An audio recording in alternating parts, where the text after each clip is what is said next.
تركيا واليونان قصة توتر وعداء لا يهدأ. ما الذي يحدث بينهما على الجبهة السبرانية؟ وما علاقة الغاز بالهجمات السبرانية؟ وما طبيعة هجمات الإنترنت المتبادلة بينهما؟ وهل هي مجرد تفريغ غضب وإرسال رسائل سياسية أم أن الأمر أكبر من ذلك؟ وهل تقوم هذه الهجمات اللامرئية مقام الحرب التقليدية بينهما؟ أم أنها قد تكون مقدمة لأمر أخطر من ذلك؟ مرحبا بكم.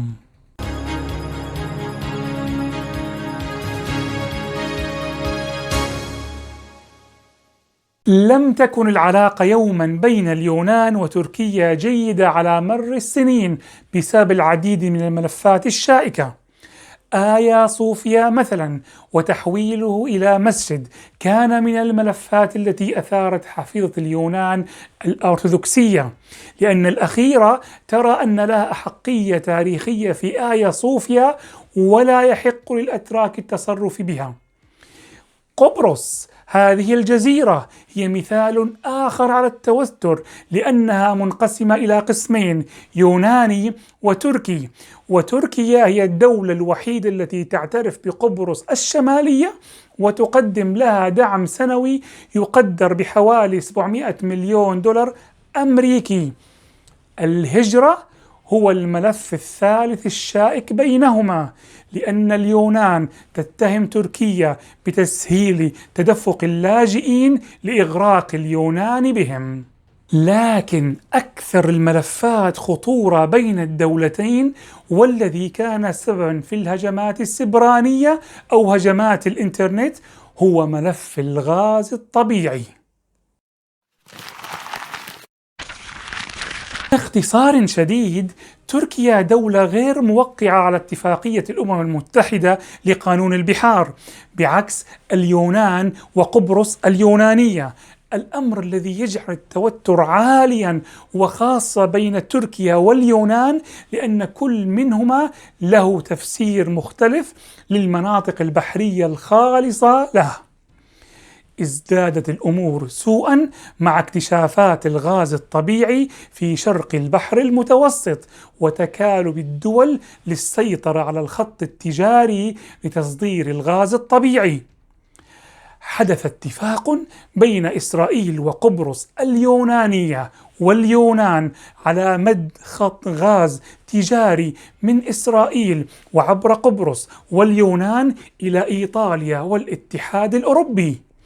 شعرت تركيا بأنها مهمشة من هذا الاتفاق التجاري، ثم يظهر بعدها بفترة تكتل جديد اسمه منتدى غاز شرق المتوسط في القاهرة بعضوية مصر وإسرائيل واليونان وقبرص وإيطاليا، ودعي لهذا المنتدى مندوب الأردن والسلطة الفلسطينية.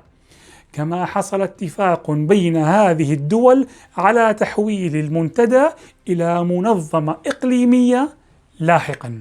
كل هذا وتركيا ترصد ما يدور حولها وتفسره بأنه محاولة متعمدة لتهميشها وخنقها بحسب وجهة النظر التركية. تركيا تعتمد على استيراد الغاز الروسي والإيراني والأذربيجاني، بينما كميات الغاز الوفيرة قريبة من سواحلها، لكن التنقيب عنه شبه مقيد بسبب اتفاقيات جيرانها في حوض البحر المتوسط وتهميشهم لها. وفجأة تقرر تركيا النهوض وتفرض نفسها كلاعب رئيس في غاز شرق البحر المتوسط، وتخترق هذا الطوق المحيط بها من خلال كلمة السر الليبية. وقعت تركيا مذكرة تعاون أمني واقتصادي مع حكومة الوفاق الوطني في طرابلس، وأعقبتها باتفاق ثنائي لترسيم الحدود البحرية بين الدولتين. هذا الترسيم البحري التركي الليبي حقق نقطتين رئيسيتين. أولا، تأسيس طريق بحري بين ليبيا وتركيا تقطع فيه تركيا الطوق الذي كان ينسج حول عنقها. والنقطة الثانية، هذا الاتفاق عمليا يمر من الحدود البحرية التي تقول اليونان أنها خاصة بها، وبالتالي هذا الاتفاق يقلل من المساحات البحرية اليونانية التي لا تعترف بها تركيا أصلا لأنها غير موقعة على اتفاقية الأمم المتحدة. جن جنون اليونانيين وعدوه اتفاق غير قانوني، وطردوا السفير الليبي في اليوم التالي من الاتفاقية. هرول اليونانيون إلى الاتحاد الأوروبي والولايات المتحدة وروسيا والصين لتشرح لهم الوضع وتطلب دعمهم، ثم قدمت اليونان شكوى ضد تركيا في الأمم المتحدة التي اتخذت موقفا محايدا وطالبت الجميع بالحوار. بعدها بفترة استقبلت اليونان الجنرال خليفة حفتر على أراضيها الذي وعد اليونان بإلغاء هذه الاتفاقية في حال انتصار قواته على قوات حكومة الوفاق الوطني. ازدادت الأمور التهابا، ووصلت الحرب الإعلامية بين تركيا واليونان إلى ذروتها، وحشدت اليونان كل قدراتها السياسية والإعلامية ضد تركيا التي لم تصمت، بل قررت نقل الصراع إلى جبهة جديدة، هي جبهة الإنترنت أو جبهة السايبر.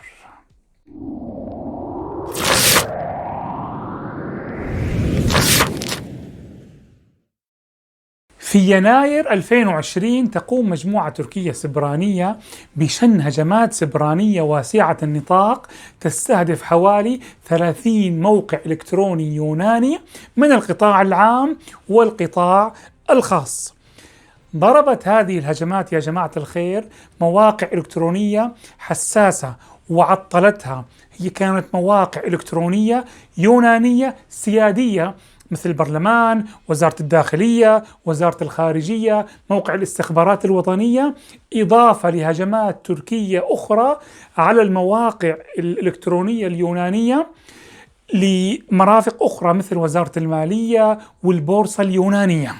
كان نوع الهجوم يسمى هجوم حجب الخدمة Distributed of Denial Service أو DDoS، بمعنى تتعطل هذه المواقع أو تحجب بسبب ضغط أو تدفق أعداد كبيرة من الطلبات غير الحقيقية على هذا الموقع، أكثر مما يتحمل، فبالتالي الخادم المركزي أو السيرفر لا يتحمل هذه الطلبات المباغتة والكثيرة على الموقع، يتحطم أو يعلق أو يتوقف عن العمل كما يقال، وبالتالي فتصبح هذه المواقع غير متاحة للمستخدم العادي. أي أحد يريد أن يفحص موقع وزارة المالية اليونانية، البورصة، الأمن، الاستخبارات، البرلمان، كله مغلق أو كله وين داون، كله تم تعطيله. نفذت هذا الهجوم السبراني مجموعة تركية اسمها أنكا نيفرلير، إذا نطق التركي كان صحيح، طبعا لست خبيرا بالنطق التركي. وأعلنت هذه المجموعة مسؤوليتها عن الهجوم عبر تويتر، وقالت إنه هالهجمات هي رد على الموقف السياسي لليونان من الاتفاق التركي الليبي الذي حصل مؤخرا. ويا الله تمر 12 ساعة بس على هذه الهجمة التركية حتى تقوم مجموعة يونانية اسمها مجموعة مخترقين غير حكومية اسمها Anonymous Greece بشن هجمات سبرانية على الخوادم المركزية للاتصالات الحكومية التركية. هجموا هجمات سبرانية نتج عنها تعطيل أرقام الهواتف والطوارئ وخدمات الإيميل للعديد من المؤسسات الحكومية التركية، وكمان نتج عنه التأثير على الاتصالات وقطع بعضها لعدة ساعات. هذا الهجوم اليوناني أو ضد تركيا أو الرد اليوناني وصل الحال به أنه أثر على بعض مستخدمي الإنترنت العاديين في تركيا، ولم يتمكن البعض من المواطنين من الوصول إلى موقع جوجل مثلا والعديد من المواقع الأخرى، لأنه هذه الهجمات عطلت تعطيل صراحة قوي وأحدثت تأثير كبير على بعض شركات الاتصالات التركية كذلك. وبعد هالهجوم يا جماعة الخير، قامت صحيفة الأمة اليونانية إثنوس بعمل مقابلة صحفية مع عضوين من مجموعة أنونيموس اليونانية الذين شنوا هذه الهجمات. وهؤلاء قالوا أن الهجمات التركية ضد اليونان ما كانت من مجموعة مخترقين أتراك عادية، بل كانت من موظفي الحكومة التركية، وبحسب زعمهم لديهم تمويل رسمي، وبأنهم يعملوا أو يشتغلوا تحت أوامر الاستخبارات التركية. وأنه الهجوم التركي يعني حاولوا يقللوا من أهميته، أنه والله كان مجرد حجب الخدمة، حجب المواقع، ولم يتمكنوا من سرقة أي بيانات حساسة بحسب وصفهم في هذه المقابلة الصحفية. وأضافوا للصحيفة أنه بعد التوترات الدائمة في شرق البحر المتوسط والتحالف الليبي التركي، كانوا يتوقعون أن يحدث شيء ما ضد اليونان، أو هجمات من نوع معين ما من تركيا ضد اليونان. وكمان قالوا في المقابلة الصحفية أن اليونان استطاعت صد العديد من هجمات الإنترنت أو السايبر التركية سابقا، وأن هذه الهجمات غير المرئية كانت تحدث بشكل شبه يومي ضد اليونان. الحكومة اليونانية لم تتبنى ولم تدعم عمل هذه المجموعة ضد تركيا، بل لاذت بالصمت. وفي حوالي الشهر الخامس من عام 2020 قام واحد تركي اسمه يسمي نفسه جندي السايبر باختراق موقع لإحدى البلديات الصغيرة التابعة لمدينة سالونيك. ولم تمضي فترة قصيرة على هذا الهجوم حتى قامت مجموعة أنونيموس اليونانية بالرد، ولكن ليس على موقع صغير لإحدى البلديات في تركيا كما حصل لليونانيين، بل بالهجوم على موقع وزارة الخارجية ووزارة الدفاع التركية. وأعلنوا تهديد بأنهم لن يصمتوا على أي اعتداء ضد اليونان من قبل تركيا. وما اكتفوا بهذا الحد أو عند هذا الحد، بل قاموا بالهجوم على موقع الحكومة التركية للأمن السبراني، واخترقوا النظام الطبي التركي، واستطاعوا أن يسرقوا العديد من البيانات الطبية لحوالي 150 ألف شخص تركي. قامت اليونان لأن أدركت أن لديها مشكلة في الموارد البشرية، التعامل مع الأمن السبراني. ففي شهر 6 شهر يونيو 2020 وظفت الاستخبارات اليونانية أو الأمن اليوناني حوالي 50 خبير أمن سبراني وقرصان أو يعني مخترق إلكتروني، وظفوهم في أجهزة الاستخبارات الوطنية اليونانية. وهذه كانت أول مرة تقوم فيها الاستخبارات اليونانية بتوظيف مخترقين جدد لها في الاستخبارات، أول مرة منذ عام 2009، لأنهم قالوا نحن بحاجة إلى دماء جديدة، ولأن هناك هجمات سبرانية ضخمة علينا على المواقع الإلكترونية السيادية الرئيسية مثل البرلمان وغيره، فهم بحاجة إلى ضخ الدماء لتعزيز الدفاع السبراني لديهم.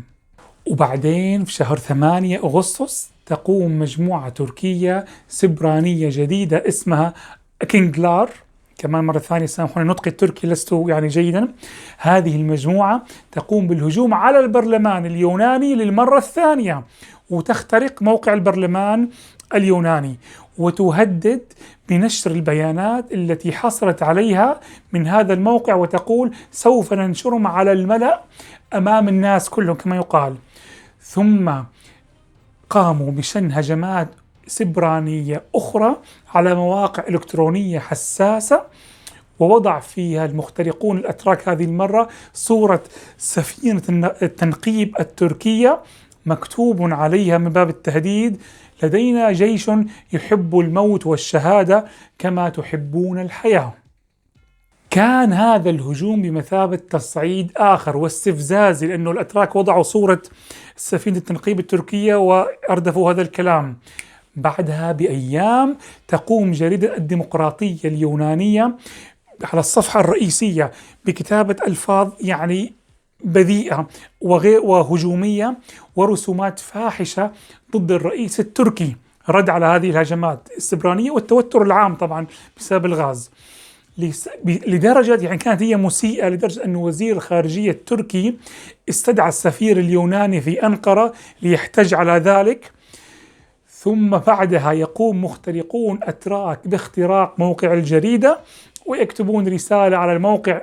هذه الجريدة تقول: الأتراك هنا، فأين أنتم أيها اليونانيون؟ هل تتوقف الصراعات بين تركيا واليونان عند المواجهات السبرانية؟ لأنه كما يقال واحد أصبح لا يستطيع يلحق، إنه هجمة ورا هجمة ورا هجمة، يعني شيء غير يعني خارج التصور كما يقال. هل تتوقف التوترات بينهما عند هذه الهجمات السبرانية فقط، أو قد تتطور لا قدر الله إلى مواجهات عسكرية تقليدية؟ أخبروني برأيكم في التعليقات. طبتم وطابت أوقاتكم.